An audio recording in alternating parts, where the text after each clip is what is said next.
இயேசு கிறிஸ்துவின் இன்ப இனிய நாமத்தில் வாழ்த்துகிறோம். இன்றைய வேத வசனம், அவனுடைய எஜமான் அவனை நோக்கி, நல்லது, உத்தமமும் உண்மையும் உள்ள ஊழியக்காரனே, கொஞ்சத்திலே உண்மையாயிருந்தாய், அநேகத்தின் மேல் உன்னை அதிகாரியாக வைப்பேன், உன் எஜமானுடைய சந்தோஷத்திற்குள் பிரவேசி என்றான். மத்தேயு 25:21. Today's Bible verse. His Lord said to him, "Well done, good and faithful servant. You were faithful over a few things. I will make you ruler over many things. Enter into the joy of your Lord."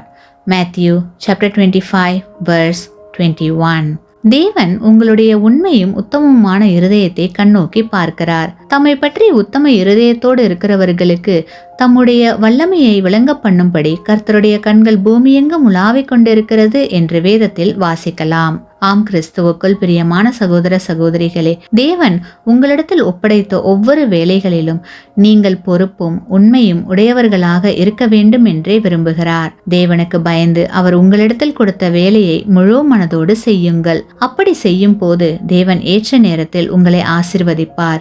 ஏனெனில் கர்த்தர் தமது வார்த்தையில் உண்மையுள்ளவர். ஆமேன். நீங்கள் பெற்ற இந்த ஆசீர்வாதத்தை மற்றவர்களோடு பகிர்ந்து கொள்ளுங்கள்.